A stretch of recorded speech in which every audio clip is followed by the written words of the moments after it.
A adversidade traz maturidade. Maturidade nos dá a ideia de uma palavra formada de matura idade, uma idade madura, né? A idade em que as coisas se amadurecem, o tempo em que as coisas se amadurecem. Na realidade, maturidade e idade não tem uma relação tão direta assim, porque existem pessoas de mais idade que não têm maturidade em algumas coisas. Mas o maduro é aquilo que está num nível bom, no nível amadurecido, no nível bem avançado das coisas, que consegue ter o entendimento das coisas de uma forma mais firme, mais correta, mais consciente. O tema da nossa lição é esse, que a adversidade nos traz a maturidade.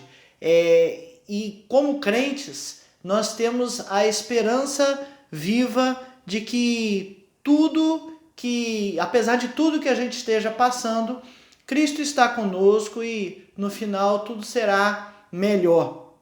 Essa é a esperança, é a convicção de cada crente. As misericórdias do Senhor se renovam a cada manhã e são a causa de não sermos consumidos. Isaías 40, 31 diz lá: mas os que esperam no Senhor renovarão as suas forças. Eu lembro aqui que eu gosto de correr e devido à idade, depois de correr a gente se sente todo dolorido, né? E eu costumava dizer, né, lembra-te do teu Criador nos dias da tua mocidade, diz que vêm os maus dias e os anos dos quais vem a dizer, não tenho neles contentamento. Até o dia que eu parei, olha, tá errado, vamos parar, vamos trocar esse versículo aí. Eu comecei a falar esse aí. Cada vez que eu acabo de correr, eu estou todo dolorido, eu falo lá: mas os que esperam no Senhor renovarão as suas forças, subirão como águias, correrão e não se cansarão, caminharão e não se fatigarão. Né? Então, nós temos que ter essa esperança firmada em Deus. Temos que ter a certeza de que, apesar das adversidades que estamos passando, no final as coisas serão de uma forma muito melhor, porque o nosso Deus está conosco. O apóstolo Paulo passou por várias e várias situações desafiadoras, situações que eu diria que na maioria das pessoas abalaria as condições, a fé, a força do trabalho, até traria descrença. Lá em 2 Coríntios 11, de 23 a 28, ele narra, ele enumera algumas dessas coisas. São ministros de Cristo, falo como fora de mim. Eu ainda mais, em trabalhos, muito mais em prisões. Ele teve preso em açoites sem medida. Muitas vezes nós passamos por algumas tribulações e problemas que a gente acha que são demais. Paulo foi açoitado sem medida. Em perigos de morte, muitas vezes. 5 vezes recebi dos judeus uma quarentena de açoites menos 1. Fui 3 vezes fustigado com varas, 1 vez apedrejado, em naufrágio 3 vezes. Uma noite e um dia passei na voragem do mar. O mar agitado, por conta de, assim, não que ele estivesse fazendo uma viagem turística, não, ele estava sendo transferido de um lugar para o outro, né? E no meio dessa transferência tinha que pegar o trecho que era uma navegação. Naquele tempo a navegação, 2000 anos atrás, a navegação era muito precária. Hoje, com a navegação, com todos os recursos tecnológicos que nós temos, eventualmente o navio se perde, o navio afunda, bate, enfim, acontece acidentes. Naquela época, então, você não imagina as dificuldades que eram. Em jornadas, muitas vezes, em perigo de rios, perigo de salteadores e perigo de patrícios, da mesma nacionalidade que ele, tentando matá-lo. Em perigos na cidade, em perigos no deserto, em perigos no mar, em perigos entre falsos irmãos. Já pensou?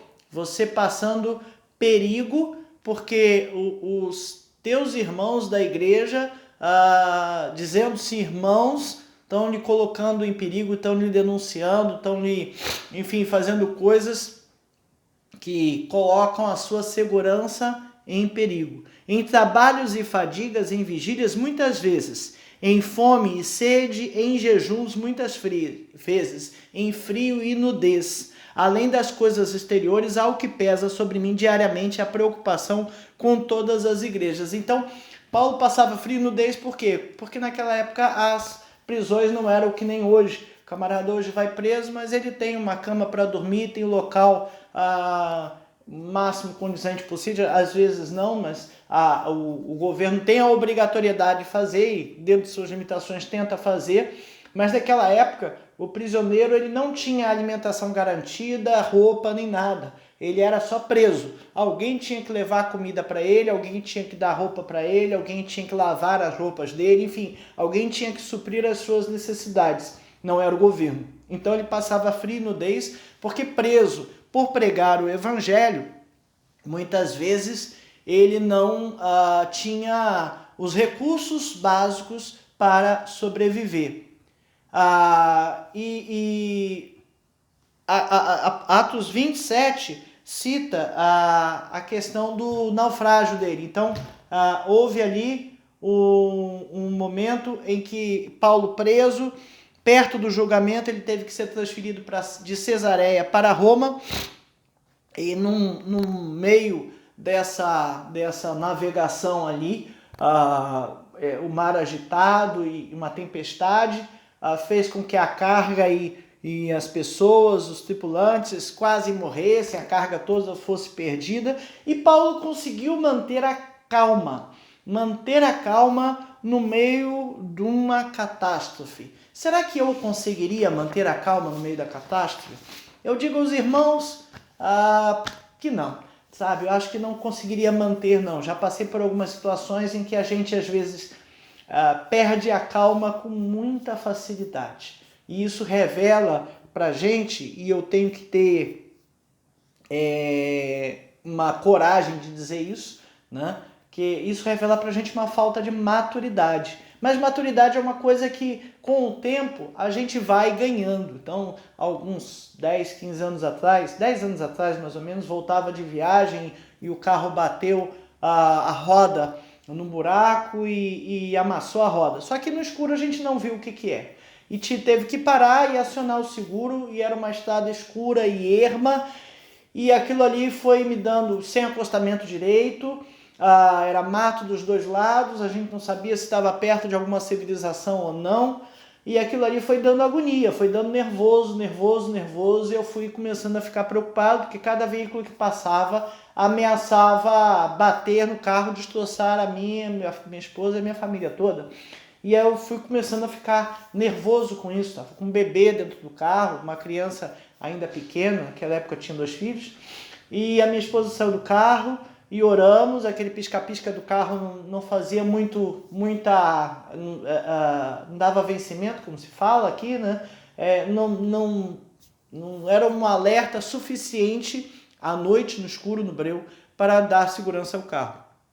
E a gente orou e Deus fez um caminhoneiro parar junto ao carro, aí já era um pisca-pisca maior, né? E o camarada ficou conosco ali até que o reboque chegasse. Né? No dia seguinte a gente descobriu, depois que chegou, que era só ter colocado o step que a gente continuaria a viagem até um local mais escuro, e alguns metros à frente havia uma clareira que eu podia botar o carro um pouquinho mais para dentro sem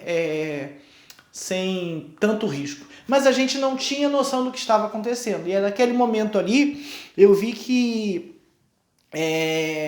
a minha maturidade não estava tão grande assim. No momento de problema, a gente precisa ter coragem para aproveitar a circunstância desfavorável para testemunhar da nossa fé. Então, é algo que a gente precisa praticar. A adversidade tem o poder de revelar a intensidade da nossa comunhão com Deus e o nível da nossa confiança na sua palavra. Então, falta de comunhão, falta de conhecimento, falta de viver a palavra de Deus nos traz falta de maturidade. Essa maturidade, ela é provada, então, nessas adversidades. Um provérbio anônimo diz que somente podemos saber o sabor do chá quando colocamos a água quente nele. Esses dias eu fui fazer um café para mim ali, coloquei água no micro-ondas para esquentar e quando despejei, né, o pó veio todo para cima. Eu achei esquisito aquilo, né? Quando eu fui ver, a água não tinha esquentado.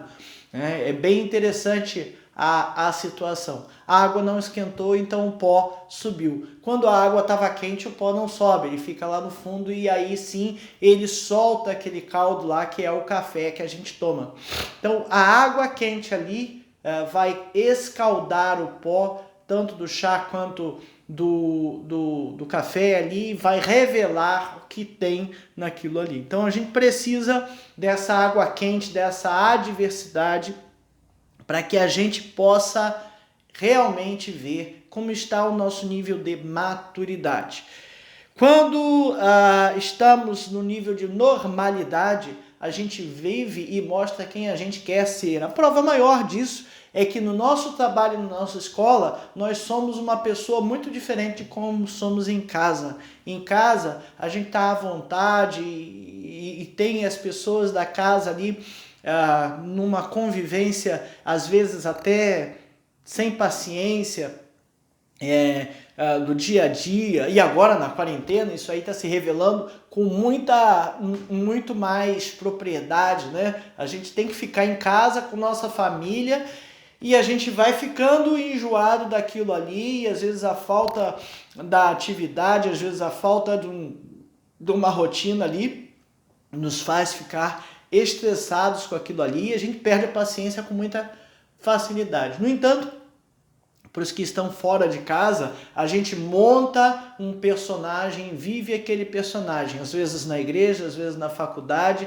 às vezes na escola, às vezes no nosso ambiente de trabalho. Por que eu digo viver um personagem? Porque a gente olha ali, não posso perder a calma, a gente está ali no controle. Mas em casa não. Em casa nós somos quem nós somos. Não tem muito como esconder, não tem como viver. A gente tenta manter uma calma, tenta manter um ritmo de equilíbrio, mas a gente perde a paciência. Isso acontece, ok? Então, a adversidade revela quem realmente nós somos. E a normalidade faz com que a gente viva quem a gente quer ser, né? Quem a gente gostaria de ser. Bom, essa é então a segunda lição dessa revista, Palavra e Vida, edição 66. A revista Palavra e Vida é editada pela Convenção Batista Brasileira. Está disponível no site batistafluminense. A revista Palavra e Vida é editada pela Convenção Batista Fluminense, Rio de Janeiro. E está disponível no site batistafluminense.org.br. Essa edição é a edição 66, tem por tema Esperança em Tempo de Quarentena. Foi escrita por vários autores. A Convenção Batista Fluminense deu um tempo ali no seu projeto pedagógico e editou esta revista com um tema específico, com algo que nós estamos vivendo no momento, que é a quarentena imposta pela situação do Covid-19. Essa revista foi escrita pelo pastor Dario Francisco de Oliveira, da PIB de Brasilândia, e ela então tem por tema a diversidade traz maturidade. É a segunda lição desta revista. Esta lição, então, tem por objetivo nos mostrar ensinamentos que a Bíblia nos traz a respeito da adversidade e dos seus aspectos de ensino, prática e vivência que a gente precisa aprender com ela. Até mesmo porque estamos vivendo um momento geral, um momento mundial de adversidade. Então, o primeiro tópico fala que a adversidade é inevitável. A vida cristã não envolve uma imunidade contra a adversidade. Às vezes a gente vê algumas seitas, doutrinas pregando por aí, você é filho do rei, então você não pode ter pobreza, você não pode ter um carro assim, um carro assado, não pode faltar coisas luxuosas na sua vida, e isso não é verdade. Né? A gente não pode não pode passar necessidade. Deus não nos deixa passar necessidade. Mas Paulo não morreu por conta dessas faltas. Ele diz ali que passou frio e nudez. passou falta de roupa e passou frio. Em alguns momentos ele passou até fome, né? Então, fadiga, vigília, ele foi atormentado, ali foi maltratado, mas ele sobreviveu, né? Por um tempo ali, enquanto Deus permitiu. A adversidade, ela é natural do nosso dia a dia. Apesar do pastor não ter colocado aqui, eu lembro aqui da João 14, 27, a primeira parte, que Jesus diz assim, deixo-vos a paz, a minha paz vos dou, não vou lá dou como o mundo dá. Então, a salvação em Cristo nos dá esta paz, mas essa paz não quer dizer ausência de guerra, quer dizer certeza de vitória, quer dizer que no final estaremos com Ele e que Ele nos ajudará a vencer todos esses problemas. A paz que o mundo diz não é a paz que o mundo mostra, não é a paz que Cristo nos dá, ok? Então é uma paz que não é imunidade a problemas, ela não é imunidade a problemas, mas é uma certeza que no final a gente estará bem, a gente passará por ela bem, mesmo porque vivemos hoje numa terra devastada pelo pecado e moramos num tabernáculo que envelhece, adoece e morre. Nosso corpo é templo do Espírito Santo que habita em nós, vimos isso nas lições da lição anterior, e esse corpo, ele adoece, ele fica enfermo, ele morre. É um tabernáculo temporário, por assim dizer, né? E o nosso foco são as coisas que estão, ou pelo menos tem que ser o nosso foco, são as coisas da eternidade. Por amor a Cristo, vos foi concedido não somente crer nele, mas também sofrer por ele. Por amor a Cristo, sofremos por ele. Filipenses 1, 29. Padecemos consequências da nossa escolha de seguir a Cristo. Ministério de Jesus lá em Mateus 14, de 22 a 33, aqueles que estavam em Cristo não foram poupados de alguns problemas. 14, de 22 a 33, narra Jesus andando sobre o mar, aquele evento lá. Logo a seguir, compeliu Jesus os discípulos a embarcar e passar adiante dele para o outro lado, enquanto ele despedia as multidões. E, despedidas as multidões, subiu ao monte a fim de orar sozinho. E caindo a tarde, lá estava ele só. Entretanto, o barco já estava a muitos estádios da terra, estava bem longe, açoitado pelas ondas, porque o vento era contrário. Na quarta vigília da noite, foi Jesus ter com eles, andando sobre o mar. E os discípulos, ao verem andando sobre as águas, ficaram aterrados e exclamaram: olha, é o Senhor que vem conosco andando sobre as águas. Não é isso que eles exclamaram? Não. É um fantasma, foi isso que eles exclamaram. Olha só, é um fantasma, é uma alma do outro mundo, algo assim. E tomados de medo gritaram. Mas Jesus, imediatamente, lhes disse: tende bom ânimo, sou eu, não temais. Respondendo-lhe Pedro, disse: se és tu. Olha só, que falta de crédito, que falta de fé. Por isso que eu não fico, às vezes, preocupado com a minha falta de maturidade, com a minha falta de fé. Eu sei que ela pode crescer e eu preciso exercitá-la. Se quem estava com Cristo lá no dia a dia, via sinais e prodígios, curas e várias coisas, tinha esses episódios de falta de fé, né? Porque eu não tenho a possibilidade de passar por uns estágios intermediários até que a minha fé cresça. Tende bom ânimo, sou eu, não temais. Respondeu-lhe Pedro: se és tu, manda-me ir ter contigo sobre as águas. E ele disse: vem. E Pedro, descendo do barco, andou sobre as águas e foi ter com ele. Reparando, porém, na força do vento, teve medo e, começando a submergir, gritou: salva-me, Senhor! E prontamente Jesus, estendendo a mão, tomou-o e lhe disse: homem de pouca fé, por que duvidaste? Subindo ambos para o barco, cessou o vento. Já duvidou lá atrás. Jesus sabia que ele já tinha duvidado lá atrás. Se és tu, manda-me ter contigo, né, já foi Pedro duvidando de Cristo. Né? E subindo ambos no barco, cessou o vento. E os que estavam no barco adoraram, dizendo: verdadeiramente és filho de Deus. Né? Filho de Deus. Então, veja, naquele momento ali, no meio do ministério de Cristo, aqueles que estavam do lado dele passaram por adversidade, né? Passaram por problemas. E então, nós não estamos livres de adversidade. Na realidade, nenhum ser humano está livre de adversidade. Isso nos leva ao tópico 2. A adversidade tem fontes diversas. O que causa a adversidade? O que é que traz adversidade ao nosso dia a dia? Então, o pastor Dario colocou 4 fontes aqui, citou 4 fontes de adversidade no nosso dia a dia. A primeira delas as escolhas equivocadas que fazemos. Né? Então, muitas vezes, nós fazemos escolhas equivocadas. Muitas vezes, nós escolhemos acreditar em coisas que sabemos que não tem um bom procedimento. Né? Então, se eu escolho comprar um celular caro, né? Eu sei que um celular caro, sei que um iPhone é caro, por exemplo.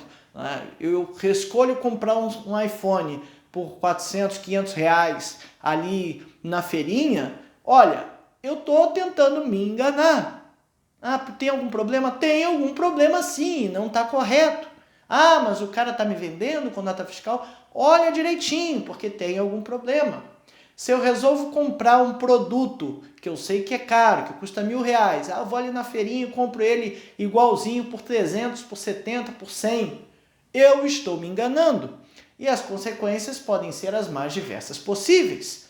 Eu posso estar comprando um produto de roubo, por exemplo, e se for identificado quem roubou e se a polícia vier até a minha casa,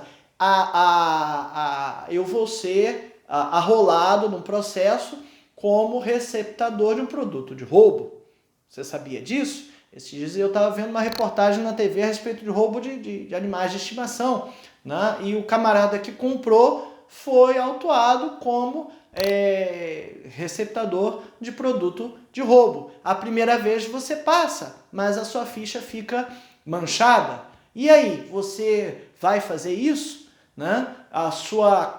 Você vai arcar com a consequência daquilo que você fez. Comprar um filme barato, né? Hoje a gente não tem muito por que fazer isso. Hoje temos mídias e formas de conseguir ouvir música e ver filmes que não precisam, como é que se diz? Apelar para a pirataria. Eu consigo ver um filme aí com 7, 8 reais, mais barato que uma entrada de cinema, né, que eu vou botar o filme lá para 5 pessoas, 6 pessoas, a família vai ver, né? Enquanto se eu fosse no cinema lá, cada entrada podia ser 15, 20, 30 ou até 50 reais, como eu já paguei. Caro pra caramba, mais a pipoca, mais o refrigerante, que em casa eu faço de graça. Né? Então não tem por que eu não pagar 7 reais, 8 reais, 9 reais para assistir um filme alugado quando... mas tem ele de graça, mas pirata. Né? E é crime. E eu posso ser pego nisso aí como um produto de pirataria. Pirataria é um crime. É difícil pegar. Eu sei que é difícil pegar. Mas é crime. E nós, como crentes, não podemos fazer isso. Né? Não podemos nos sujeitar a essas coisas. Então, cuidado, não tem almoço grátis. Se está fácil demais, se está barato demais, desconfie, porque não existe isso. O pastor Dario nos cita aqui a situação do profeta Jonas. Né? O profeta Jonas, Deus chegou para ele e disse: vai para Nínive pregar arrependimento. E Jonas foi para Tarsis, né? Pegou um navio na direção oposta, fugindo da vontade de Deus. Será que ele estava lá, entrou no navio, vou achar que eu estou indo para Nínive, mas eu estou indo para Tarsis. Será que passa em Nínive? É Tarsis com com escala em Nínive? Não, ele sabia que ele estava indo para o lugar errado. Podia estar tentando se enganar, ele podia estar até... Eu estou elucubrando aqui, eu estou imaginando coisas que poderiam estar passando na cabeça dele que não estão escritas na Bíblia. Ele podia até pensar assim, eu vou para Tarsis, que Deus de repente vai mandar outro ir para Nínive. Mas Deus foi bem específico, ele falou, Jonas vai para Nínive. E como consequência, Deus fez vir uma tempestade naquela navegação, ao ponto das cargas começarem a ser jogadas ao mar e dos tripulantes resolverem lançar sorte para ver quem é que estava trazendo aquela confusão para o navio. E Jonas, não, peraí, sou eu, me lança ao mar, que isso tudo vai acabar. Ele sabia com quem ele estava lidando.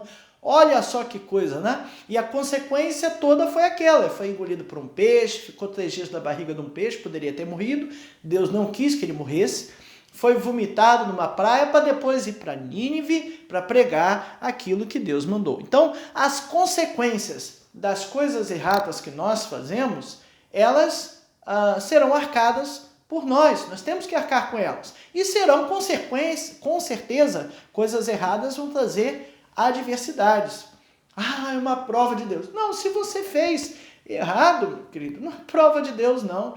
É consequência daquilo que você fez. E você vai ter que arcar com ela. É uma fonte de adversidade.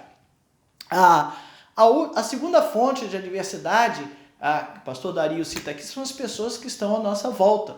As pessoas que estão à nossa volta, elas muitas vezes nos causam problemas, porque não concordam com o que nós estamos fazendo, porque não querem o que nós estamos fazendo, ou porque eu estou alcançando um sucesso que elas querem, e esse sucesso causando uma motivação lá para causar problema. Às vezes isso acontece dentro da própria igreja, o que é muito triste, mas acontece. Muitas vezes a gente está ali tentando fazer a obra de Deus. Olha, e sempre que a gente está tentando fazer a obra de Deus, existem adversidades.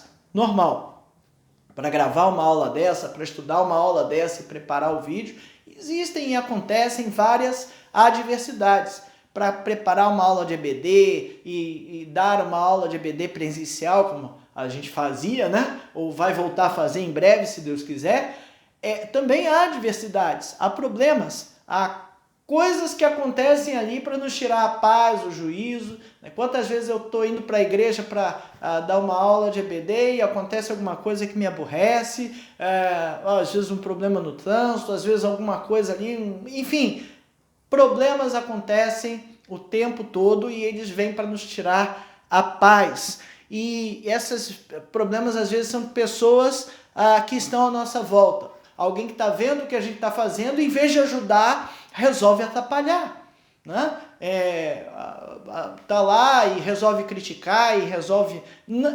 A crítica, ela pode ajudar, se ela for uma crítica com uma vontade de nos ajudar. Dizer que está mal feito não me ajuda, a menos que você queira meter a mão e ajudar a fazer melhor, né? Dizer só que está mal feito pode não ser tão bom assim.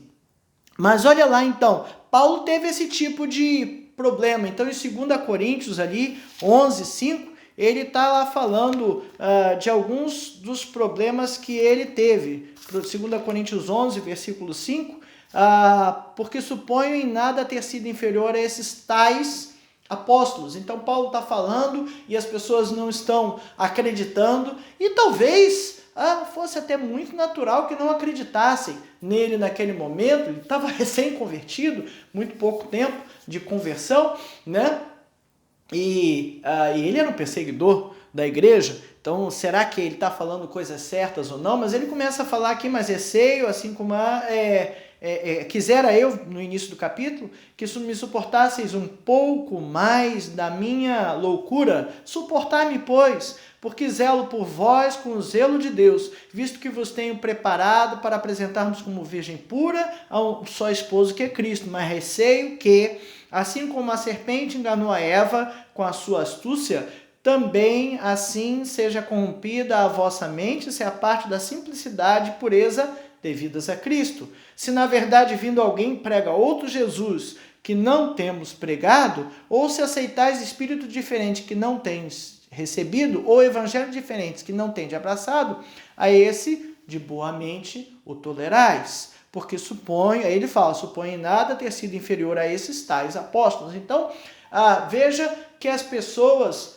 que os rodeavam, tanto aqueles que eram irmãos na fé mesmo, mas causavam algum problema para ele, como aqueles em jornadas muitas vezes, em perigos de rios, salteadores, em perigos de patrícios, em perigos entre gentios, ou em perigos de falsos irmãos. Então ele tinha pessoas que o cercavam na obra do Senhor, alguns irmãos em Cristo mesmo, mas que não acreditavam no que ele estava fazendo, ou alguns que comparavam a pregação de um apóstolo com a dele, ou falsos irmãos que criavam problemas para eles. Então, as pessoas que nos cercam, as pessoas que estão à nossa volta, nos trazem a diversidade. O outro tópico que ele fala aqui é que a adversidade, as adversidades podem surgir pela ação do inimigo, pela ação do diabo, Satanás. A gente não pode, quando fala do diabo, nem subestimar, nem superestimar, né? Então a gente não pode ignorar que ele existe e não pode também atribuir tudo a ele. Então, se eu não troco o pneu do meu carro, ele está careca, eu bato o carro, eu não posso dizer que foi Satanás que fez eu bater o carro, porque você sabe que tem que trocar o pneu do carro. Se eu não faço a revisão programada do carro, se eu não boto o freio funcionando, se eu não zelo pela segurança do veículo que eu estou usando, eu não posso dizer que um acidente de trânsito foi artimanha do demônio. Né? Por quê? Porque foi consequência daquilo que eu fiz. Então, a gente não pode atribuir tudo a ele, mas também não pode ignorar que algumas coisas são feitas por ele. Então, não pode nem superestimar, nem subestimar. Né? Paulo falava ali do espinho na carne, o espinho da carne que ele identificava como mensageiro de Satanás que o vinha esbofetear. 2 Coríntios 12, versículo 7, ele fala aqui, e para que não me ensoberbecesse, com a grandeza das revelações, foi-me posto um espinho na carne, mensageiro de Satanás, para me esbofetear, a fim de que não me exalte. Então, Paulo falava desse espinho da carne, a gente não sabe exatamente o que era. Mas, de fato, o próprio Cristo falou lá, João 10:10, né, que o inimigo veio para roubar, matar e destruir. Eu vim para que tenham vida e a tenham em abundância. Então, não podemos esquecer que o inimigo veio para roubar, matar e destruir. Pode estar usando outras pessoas? Pode, o inimigo pode estar usando outras pessoas. Não necessariamente que as pessoas que nos causam problemas estão sendo usadas pelo inimigo, ok? Mas a gente não pode nem superestimar, nem subestimar a ação do inimigo. Nem tudo é ele, nem dá para dizer que nada é ele. Então a gente precisa ter um equilíbrio neste conceito, ok? E a quarta fonte de adversidade, ele vem falar aqui da ação divina. Então, muitas vezes o próprio Deus coloca algumas adversidades na nossa vida para que a gente possa crescer ou para que o seu plano se cumpra. Então, eu pego lá de trás, não foi citado aqui o caso, mas eu lembro do caso de Noé. E o caso de Noé é bem interessante, sabe por quê? Porque, primeiro, fez com que ele tivesse um isolamento social do resto da sociedade da época. Né? Ele teve que entrar na arca com a sua família e um montão de bichos. Então, ele viveu uma quarentena, 40 dias e 40 noites, chovendo, enchendo a terra, e ele lá trancado, sem poder sair de casa, com os bichos que estavam lá. Imagina que os bichos não deviam ter ficado muito quietos o tempo todo.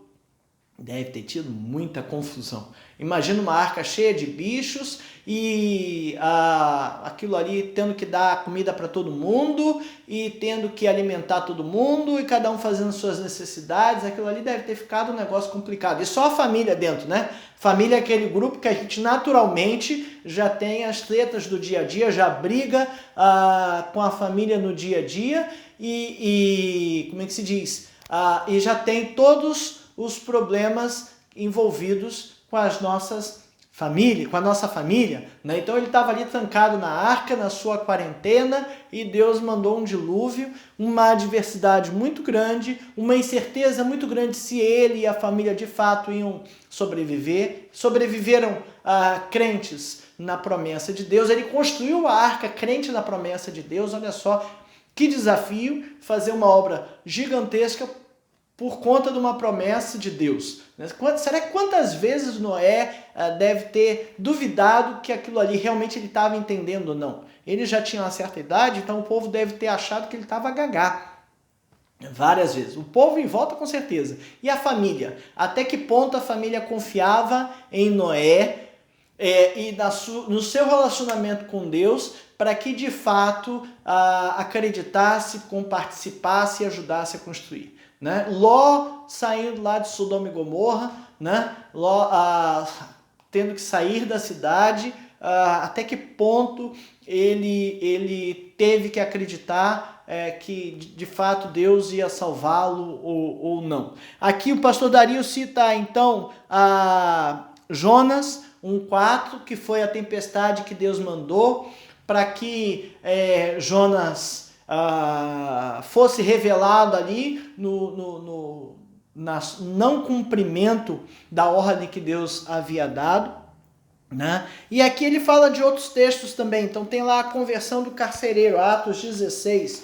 Em Atos ali, Paulo e Silas estavam presos por pregar o evangelho, né? E aí a Bíblia relata aqui, antes, ele cita Atos 16, de 27 a 31, nos versículos 25, versículo de 27 a 31, 25 e 26. Por volta da meia-noite, Paulo e Silas oravam e cantavam louvores a Deus, e os demais companheiros de prisão escutavam. Olha que interessante, eles estavam presos, tinham sido açoitados, então com certeza estavam com uma dor terrível. Aquilo ali deveria estar doendo pra caramba, aqueles vergões ali nas costas, provavelmente, né? E eles estavam cantando e louvando a Deus. No versículo 26, de repente sobreveio tamanho terremoto que sacudiu os alicerces da prisão. Abriram-se todas as portas e soltaram-se as cadeias de todos. O carcereiro despertou do sono e, vendo abertas as portas do cárcere, puxando da espada, ia suicidar-se, supondo que os presos tivessem fugido. Mas Paulo bradou em alta voz: não te faças nenhum mal, que todos estamos aqui. Então o carcereiro, pedindo uma luz, entrou precipitadamente e trêmulo, prostou-se diante de Paulo e Silas,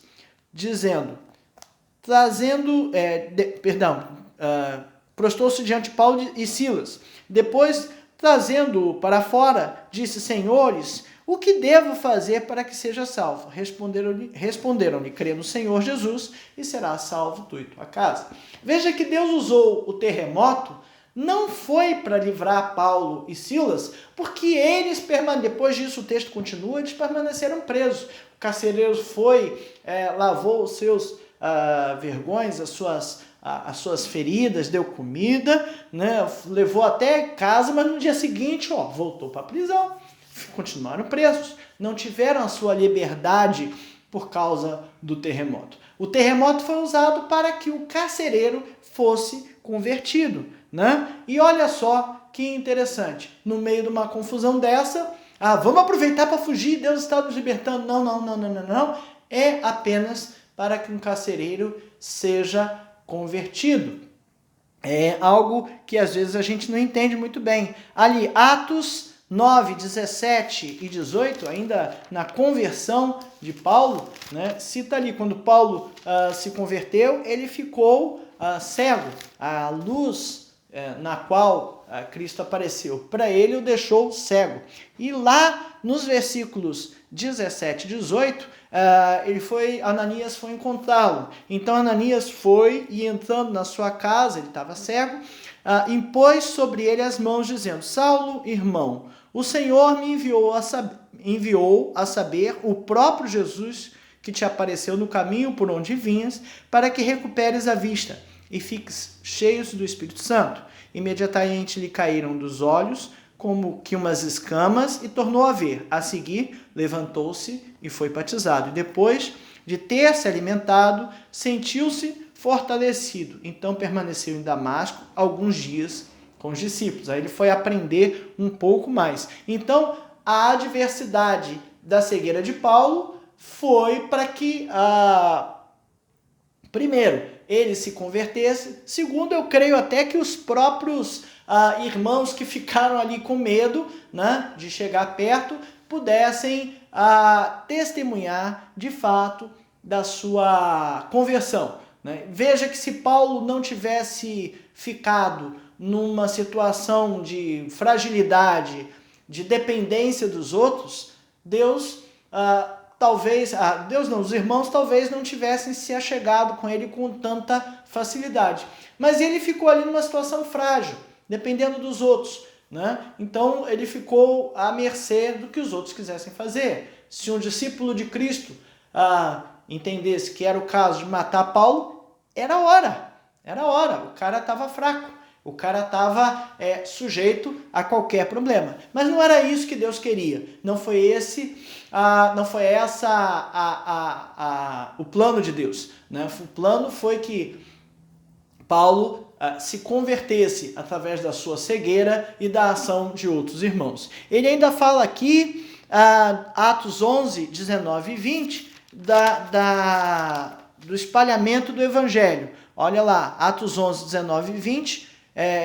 Então, os que foram dispersos por causa da tribulação que sobreveio a Estevão se espalharam até a Fenícia, Chipre e Antioquia, não anunciando ninguém a palavra senão somente aos judeus. Alguns deles, porém, que eram de Chipre e de Cirene e que foram até Antioquia, falavam também aos gregos, anunciando-lhes o evangelho do Senhor Jesus. Então, por conta do apedrejamento de Estevão, apedrejamento que foi consentido pelo próprio Paulo, por conta desse apedrejamento, é que as pessoas, a Grécia ali, Chipre, Antioquia, Fenícia, começaram a ouvir do Evangelho. Então, Deus permitiu uma adversidade, uma perseguição.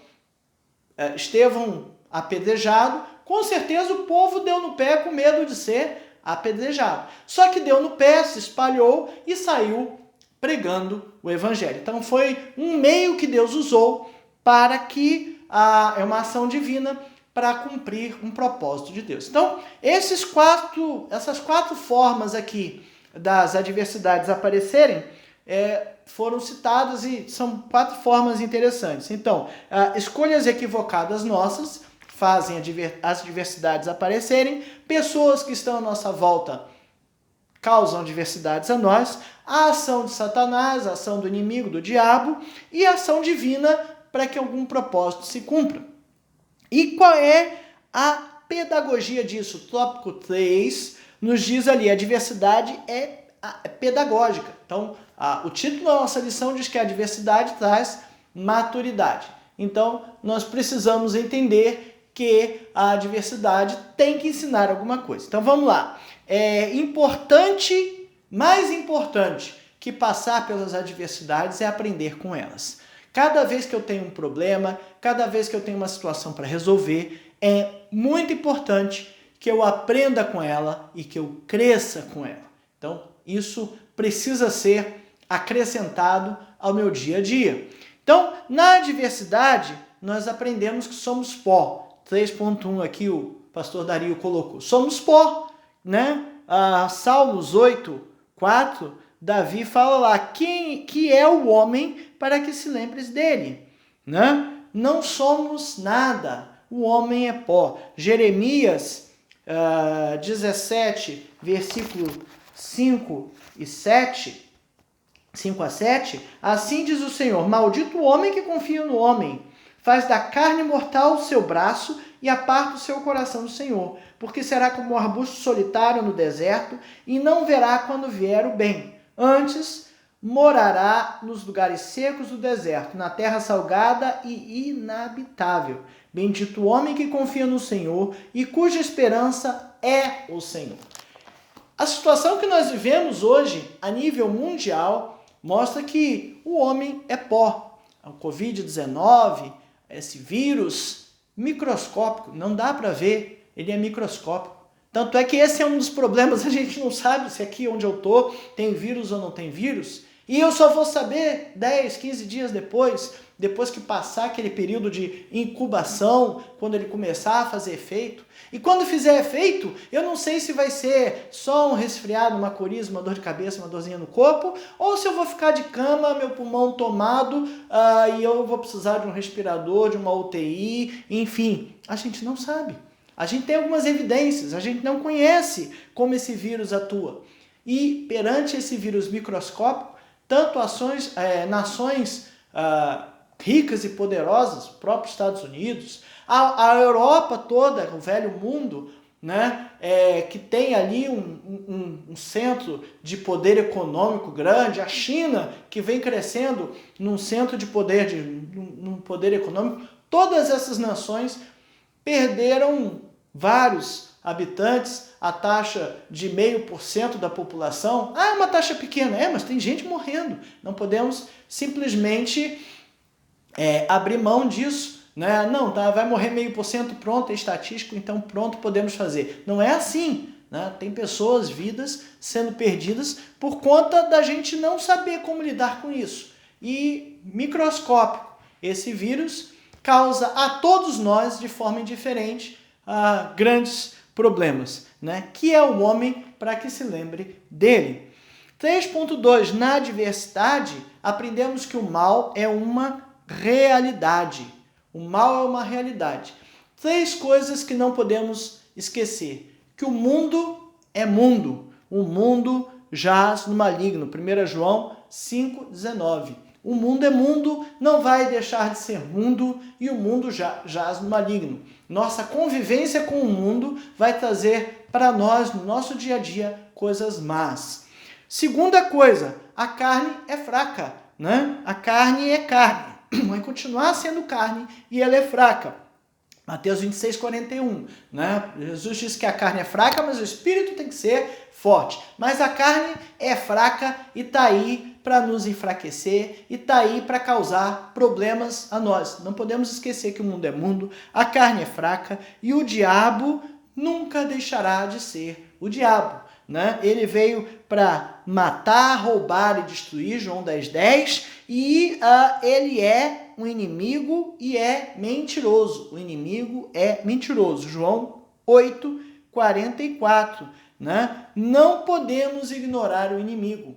Não podemos simplesmente dizer, isso tudo é besteira, vamos ficar em casa porque não tem nada acontecendo. Olha, se as organizações, se as nações todas no mundo estão fazendo quarentena, algum problema realmente grande existe. Por quê? A quarentena, o isolamento social, o distanciamento social, fechamento dos comércios, quebra todo mundo economicamente. Então eu não posso ser ingênuo de dizer assim, olha, isso é um negócio fabricado. Pode até ser que seja, digamos assim, né? Mas está todo mundo acreditando. Eu não sei se é o caso da gente não acreditar, porque os efeitos têm sido mostrados em vários países. O problema não é que a doença mata 0,5%. O problema é que a doença não tem um hospedeiro intermediário em que a gente possa matar e acabar com ela. Diferente de uma dengue, que eu mato o mosquito e o problema está resolvido. Né? Não sabemos como esse vírus atua. Apesar de várias pesquisas, a gente tem visto algumas evidências. Em alguns casos, em alguns momentos, com alguma parcela da população. Se a gente soubesse muito bem como esse vírus atua, já teríamos vacinas e remédios produzidos e distribuídos amplamente e tudo estaria controlado, porque todos os países querem uma volta à normalidade econômica. Não é só a doença que está nos causando problema. A parte econômica vai nos causar muitos problemas para o futuro. Muitos problemas. Muitas pessoas estão tendo necessidade de comida, de recursos financeiros para comprar comida, pagar luz, pagar água, enfim, para as suas necessidades básicas, porque não podem trabalhar e o seu sustento vem do seu trabalho diário, né? Alguns que têm o seu sustento garantido de alguma forma, que o governo ainda não começou a mexer nos salários dos servidores públicos, enfim, né? Então, por que eu disse não começou? Porque pode ser que a gente tenha um problema muito mais agravado. Tudo pode acontecer, mas quem tem o seu salário estável e garantido tá um pouco mais tranquilo, né? Mas aqueles que têm que trabalhar para comprar o seu sustento têm passado por vários problemas, inclusive de não ter o dinheiro do mês, né? Então, a gente não pode ignorar o inimigo. A gente precisa conhecer o inimigo. O mundo é mundo, a carne é fraca e o inimigo, o diabo, existe. A gente não pode ignorar essas coisas. Isso tem que estar na nossa mente. Até mesmo porque, no momento de adversidade, essas coisas vão me abalar, vão tentar me atacar. No momento de adversidade, nas adversidades, aprendemos a confiar em Deus. Veja, quando eu citei no início do vídeo a situação lá do carro que quebrou no meio de uma estrada escura, a minha esposa veio, orou comigo e eu me acalmei naquele momento, né? Ela me trouxe de volta à realidade, ela me trouxe de volta à tranquilidade. Quando o caminhoneiro parou e sinalizou ali pra gente, um pisca-pisca maior, né, e mais alto, aquilo ali me trouxe a resposta de Deus naquele momento, em que alguém enviado por Deus estava ali para me ajudar. O reboque estava tendo dificuldade de encontrar, porque eu estava no meio de um pedaço de estrada escura, eu não sabia onde está. Naquela época não tinha GPS para mandar o localizador para o camarada. Graças a Deus que o celular que eu tinha ainda estava pegando, né? Mas eu tinha que dizer, eu passei do quilômetro tal e eu não sei onde eu estou. Estou indo em direção à cidade X, passei do quilômetro tal, ou da cidadezinha tal, então vem me procurando de lá para cá, porque olha, estou perdido. Né? Não tinha essa navegação que a gente tem hoje, quilômetro a quilômetro, localizador a localizador, não tinha. E eu estava num local grande. E depois que aquilo passou, a gente pensa, poxa vida, como eu fui fraco naquele momento, como eu não acreditei em Deus. Graças a Deus que essa experiência fica no nosso coração, ficou no meu coração, e experiências como essa, naquelas que a gente orou e Deus atendeu e nos deu uma resposta prática e objetiva, precisam ficar em nosso coração, porque nas adversidades aprendemos a confiar em Deus. Salmo 119, 71, foi bom para mim ter sido afligido para que aprendesse os teus decretos. Né? Foi bom para mim ter sido afligido para que aprendesse os teus decretos. A provisão que precisamos atravessar os dias de adversidade estão na palavra de Deus, estão na Bíblia. E apontar para a revista, estão na Bíblia, na escola bíblica. Né? Por isso que nós estudamos a Bíblia. Tudo que eu preciso para viver está aqui na palavra de Deus. Então, precisamos estar com Ele nesses dias, nesses momentos. Quarto, a adversidade nos faz crescer. Atenção exagerada no aqui e no agora é um problema sério quando a gente está vivendo o aqui e o agora. Não quer dizer que eu vou gastar o cartão de crédito. Deus vai dar dinheiro para pagar. Claro que não. Nós temos que viver equilibrados. Nós temos que viver com equilíbrio na nossa realidade.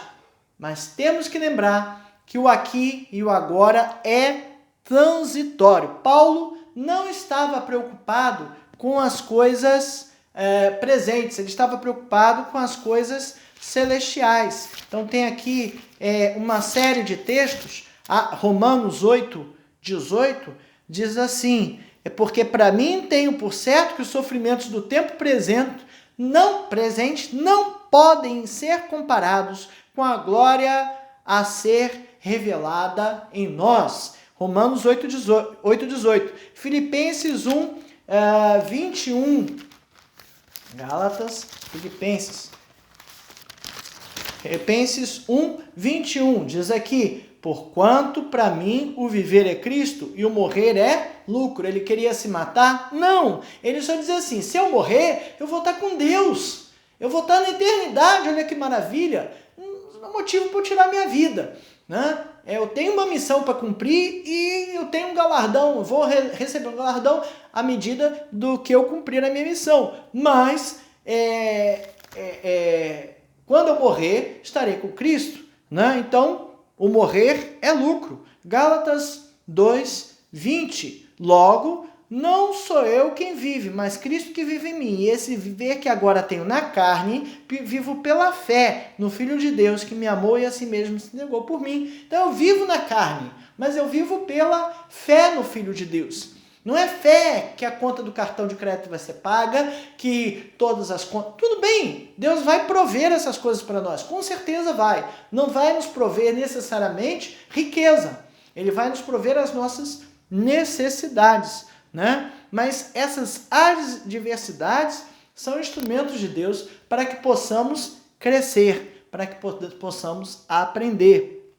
2 Coríntios 4, de 16 a 18, que é o nosso texto áureo aqui da revista, né? Ele diz aqui algumas coisas de Paulo. Ele foca melhor nessa visão de Paulo aqui, ó. Por isso, não desanimamos. Pelo contrário, mesmo que o nosso homem exterior se corrompa, contudo, o nosso homem interior se renova de dia em dia, porque a nossa leve e momentânea, olha, ele foi assaltado, açoitado, preso, sofreu ameaça de morte, açoitado várias vezes, naufragou, ele passou por riscos de morte, enfim, ele passou por tudo quanto é coisa, e ele fala aqui, ele tem coragem de escrever a nossa leve e momentânea tribulação, produz para nós eterno peso de glória. Então ele está dizendo, olha, a nossa vida aqui é por um tempo, lá vai ser eterna. Sabe, infinitamente maior perante uma coisa pequena e limitada. Então o sofrimento que eu estou passando aqui será infinitamente menor do que toda a glória que eu vou viver. É isso que ele está dizendo. Acima de toda comparação. Ou seja, olha só, a glória que há de vir não há comparação com o que eu estou sofrendo aqui.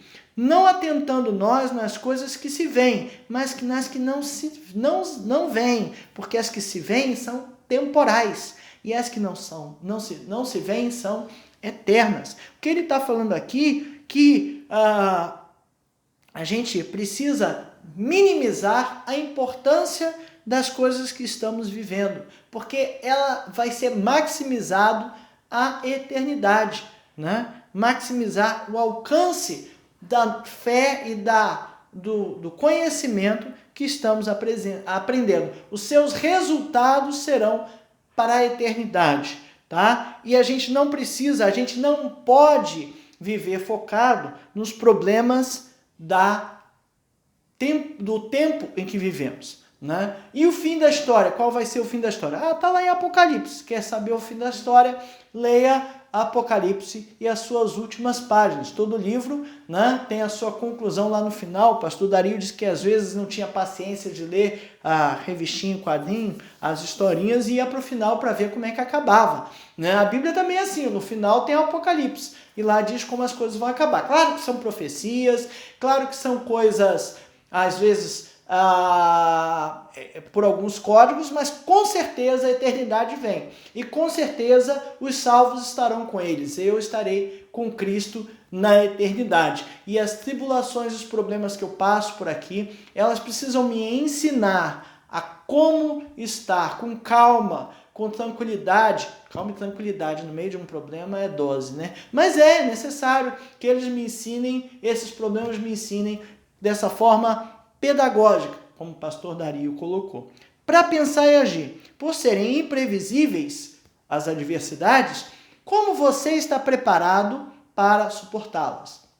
Olha, para estar preparado para suportar as adversidades, nós temos que estar vivendo com uma comunhão muito grande com Deus. Oração, Bíblia, o tempo todo, ler a Bíblia e orar, é a forma que a gente tem de estar em comunhão com Deus. E para isso, tem que dedicar tempo. Esses dias eu vi uma frase que eu achei bem interessante, que é incoerente querer passar a eternidade com Deus, mas não dedicar nenhum tempo para Ele aqui. Acho que num post do Instagram, né? Então é bem interessante isso, faz todo sentido. Como é que eu quero passar a eternidade com Deus e aqui eu não dedico tempo à Bíblia, não dedico tempo à oração, não dedico tempo à sua obra? O que fazer para que as adversidades não nos afastem dos nossos compromissos espirituais? Firmeza. Temos que ter firmeza, né? As adversidades, às vezes não são nem as adversidades, tá? Às vezes as distrações, as coisas que queremos fazer nos afastam da nossa vida espiritual. Então, cuidado, não é só adversidade. Mas as adversidades nos afastam. A gente tem que ter cuidado, firmeza no nosso dia a dia, nossa vida de oração, nossa vida de leitura bíblica, para que a gente consiga vencer essas adversidades. Qual o valor das promessas da palavra de Deus nos dias da calamidade? É o mesmo, né? Talvez elas tenham até mais valor quando a gente lembra que tem algo mais eterno, algo permanente lá à frente. Se todo mundo, crentes e incrédulos, estão sujeitos aos sofrimentos, qual é a vantagem de servir a Jesus? Servir a Jesus? Essa é fácil. A vantagem é ter esperança de que essas